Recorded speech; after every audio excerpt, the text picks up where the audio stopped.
Assalamualaikum warahmatullahi wabarakatuh. Selamat pagi anak-anak. Ketemu lagi dengan Bu Titik Agustini di pelajaran Tata Busana. Kali ini adalah menginjak ke pertemuan keempat dari Bu Tata Busana kelas 11. Kemarin kalian sudah mempelajarinya. Nah, sekarang kita lanjutkan dengan unsur-unsur desain. Nah, seorang desainer adalah seorang seniman yang mengekspresikan ide dan kreativitasnya dalam rancangan busana. Jadi desain itu adalah tugas dari desainer ya. Dan rancangan yang diciptakan oleh desainer itu melalui proses ya, ini melalui proses totalitas berpikir.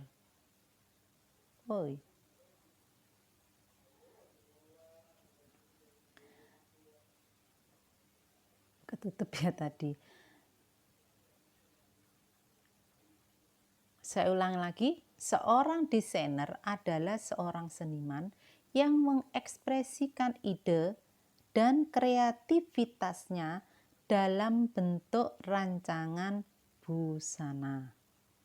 Suatu rancangan itu tercipta melalui proses totalitas berpikir dengan memadukan ilmu seni rupa dengan unsur-unsur yang mendukungnya. Jadi seorang desainer itu harus pandai untuk melukis. Nah, kalau tidak pandai melukis, dia tidak bisa jadi desainer. Melukis, menggambar-gambar supaya gambar itu gambar baju ya, nah, bukan gambar yang lain, bukan gambar pemandangan ya, tetapi gambar baju supaya kelihatan hidup ya. Dari gambar itu kita bisa nanti memotongnya, menjahitnya gitu. Nah, unsur desain merupakan unsur-unsur yang digunakan untuk mewujudkan desain sehingga orang lain dapat membaca desain tersebut. Nah, ya kan ya, itu dari maksud saya ya, supaya bisa dibaca, supaya oh ini nanti motongnya bagaimana, ini jahitnya bagaimana. Jadi gambarnya itu hidup dari garis arahnya, bentuknya, teksturnya, ukuran baju, value dan warnanya itu harus terlihat jelas. Nah, supaya orang yang diberi gambar atau model itu bisa untuk membuat pola dan memotong juga menjahitnya. Oke, itu unsur-unsur dari desain. Nah, sekarang nanti kita pelajari tentang unsur-unsur desain ini, yaitu garis, arah, bentuk, tekstur, ukuran, value, dan warna. Kita pelajari di sini ya. Nah, garis itu untuk apa? Gitu. Nah, sekarang garis. Kita pelajari dulu garis. Garis ialah hasil goresan dengan benda kertas di atas permukaan benda. Saya ulangi lagi, unsur garis ialah hasil goresan dengan benda keras di atas permukaan benda alam. Contohnya tanah, pasir, daun, batang, pohon, dan sebagainya. Dan benda-benda buatan, contohnya kertas, dinding, papan, dan sebagainya. Nah, itu yang disebut dengan unsur garis. Melalui goresan-goresan berupa unsur garis tersebut, seseorang dapat berkomunikasi dan mengemukakan polanya. Kesan yang ditimbulkan garis tersebut disebut watak garis. Ya. Jadi gambar kan mesti ada garis, garis lurus, garis lengkung ya. Jadi di sini ada garis lengkung, garis lurus dulu ya. Ada garis lurus. Garis lurus ialah garis yang jarak antara ujung dan pangkalnya mengambil jarak yang paling pendek. Garis lurus merupakan dasar untuk membuat garis patah dan bentuk-bentuk bersudut. Ya, jadi bentuk garis lurus ya, kalau menggambarkan begini ya. Nah, gambarnya nanti. Nah, nanti kamu juga akan membuat desain. Garis lurus, garis lengkung. Yang kedua adalah garis lengkung. Garis lengkung adalah jarak terpanjang yang menghubungkan dua titik atau lebih. Garis lengkung ini berwatak lebih dinamis dan luas. Nah, misalnya pinggang kan harus melengkung. Nah, pinggang ini melengkung. Ini kalau ini apa pundak? Nah, pundak ini apa? Ini lurus. Nah, kerung lengan lengkung. Nah, jadi kamu bisa menggunakan garis lurus dan garis lengkungnya bisa membuatnya, bisa mengkombinasikan. Oke. Nah, ini ada contoh-contoh ya. Ada garis lurus vertikal. Vertikal itu yang naik, horizontal yang mendatar, diagonal yang miring, garis lengkung. Nah, paling kamu bisanya pakai garis kusut ya, gampang. Ya, garis kusut. Nah, wek-wek. Nah, ya. Itu adalah contoh-contoh dari garis. Kita lanjut. Sifat-sifat garis. Sifat garis lurus. Garis lurus mempunyai sifat kaku dan memberi kesan kokoh, sungguh-sungguh dan keras. Dengan adanya arah sifat garis dapat berubah seperti garis lurus tegak memberikan kesan keluhuran, garis lurus mendatar memberikan kesan tenang, garis lurus miring atau diagonal merupakan kombinasi dari sifat garis vertikal dan horizontal yang mempunyai sifat lebih hidup atau dinamis. Itu sifat dari garis lurus. Sekarang sifat dari garis lengkung. Garis lengkung memberi kesan luas, kadang-kadang bersifat riang dan gembira. Dalam bidang busana, garis mempunyai fungsi 1. Membatasi bentuk struktur atau siluet. Yang kedua, membagi bentuk struktur ke dalam bagian-bagian pakaian untuk menentukan model pakaian. Yang ketiga, memberikan arah dan pergerakan model untuk menutupi kekurangan bentuk tubuh seperti garis princess, garis empire, dan lain-lain. Ya, jadi ada misalnya kalau kamu membuat pias-pias kan ada garis-garisnya itu ya supaya kelihatan, supaya tampak. Kita lanjutkan yang kedua, tadi garis ya, sekarang arah. Pada benda apapun dapat kita rasakan adanya arah tertentu, misalnya mendatar, tegak lurus, miring, dan sebagainya, itu adalah arahnya. Arah ini dimanfaatkan dalam merancang benda dengan tujuan tertentu.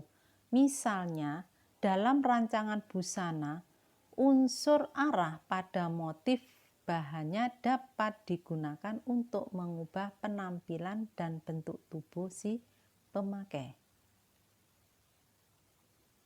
Misalnya kamu beli pakaian garis-garis. Nah, kalau pakaian garis-garis pada bentuk tubuh gemuk, sebaiknya menghindari arah mendatar. Jadi kalau garis-garis, kalau memotongnya jangan mendatar seperti ini. Nah, kalau arahnya mendatar, nanti akan kelihatan tambah gemuk.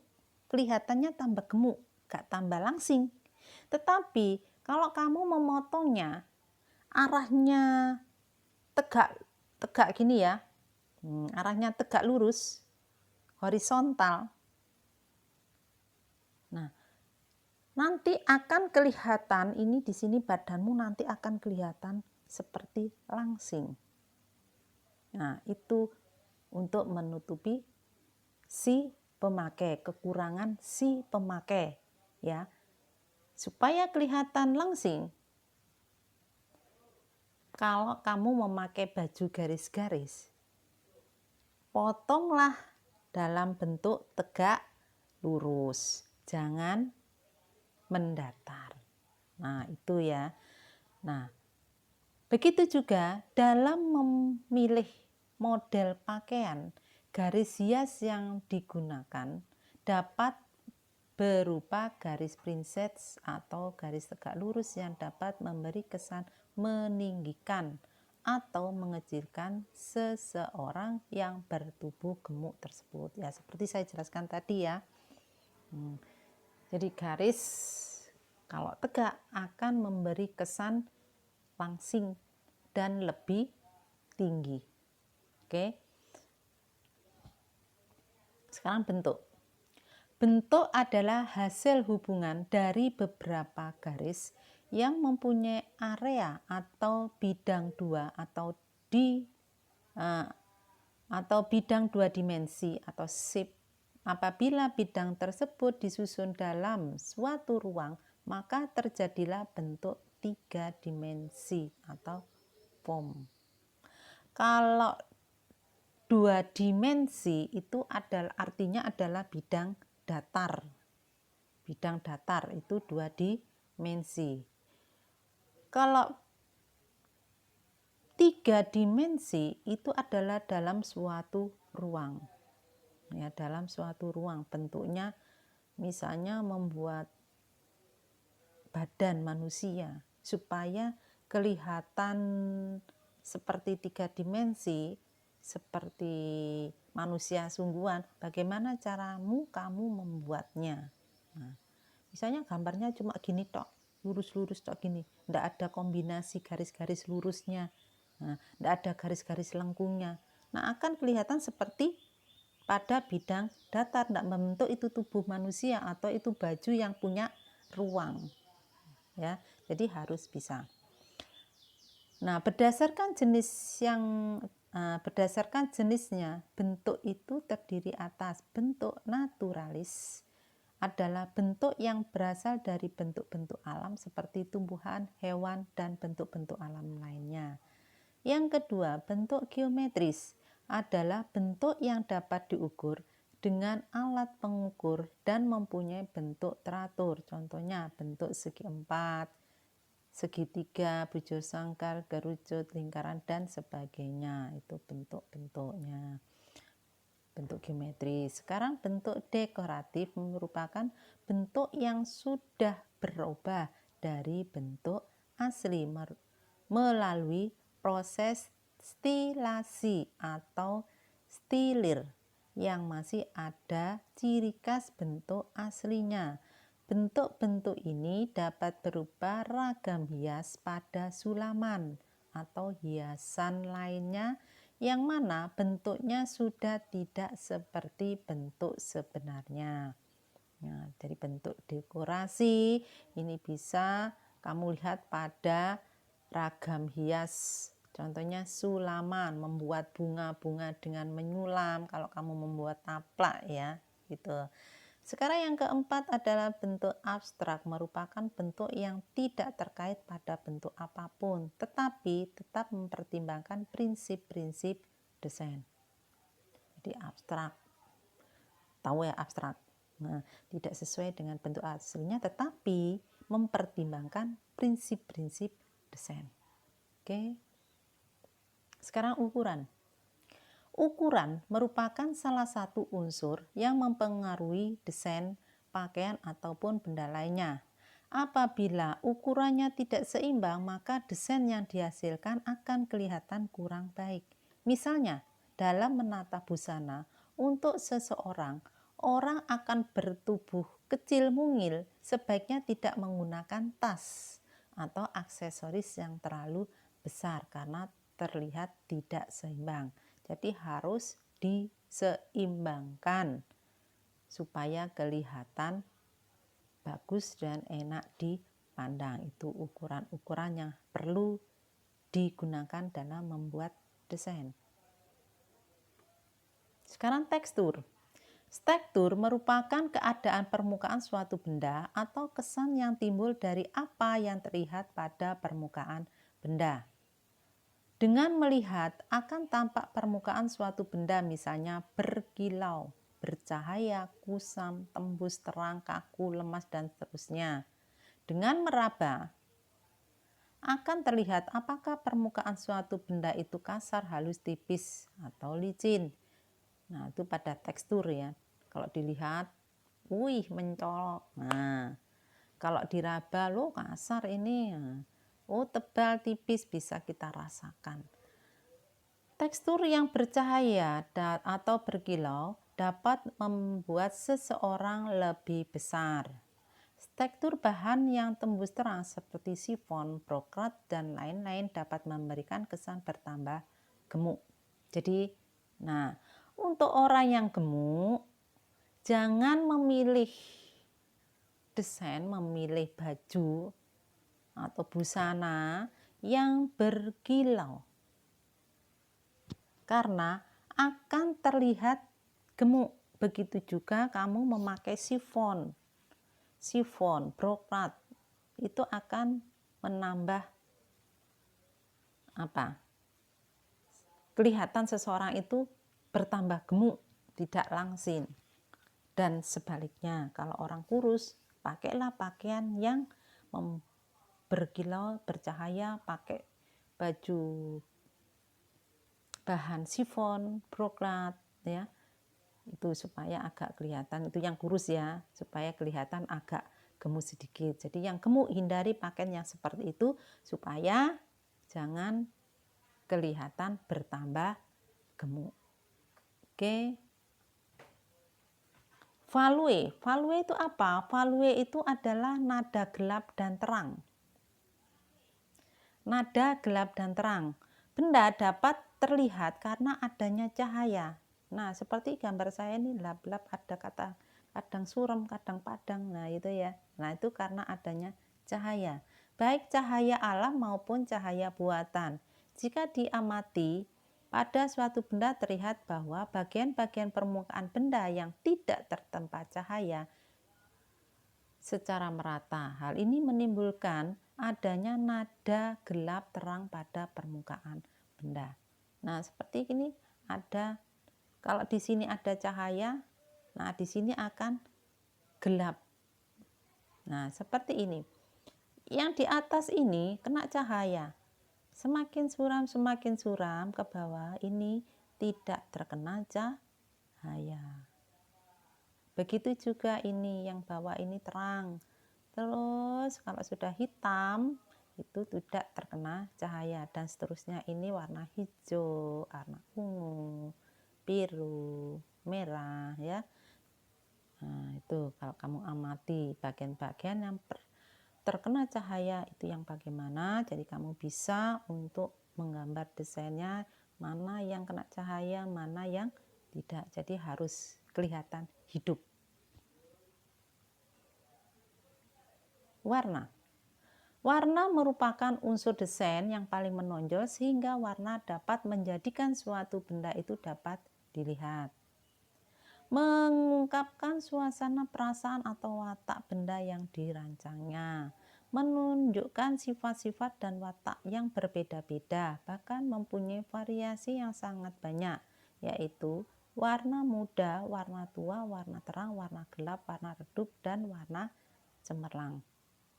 Oke, dilihat dari sumbernya, warna meliputi warna merah, biru, kuning, hijau, oranye, dan sebagainya.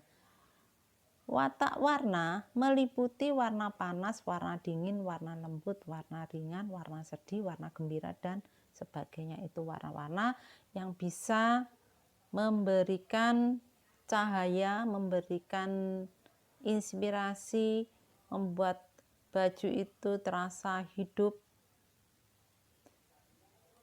Dari warna itu bisa menggambarkan baju itu berwatak apa, sedih atau gembira. Nah, itu juga dari warna. Oke. Cukup sekian ya. Nah, cukup sekian materi selanjutnya yaitu prinsip-prinsip desain. Jangan lupa ini dirangkum nanti malam dikumpulkan jam 7 ya di grup. Oke. Saya akhiri. Wassalamualaikum warahmatullahi wabarakatuh.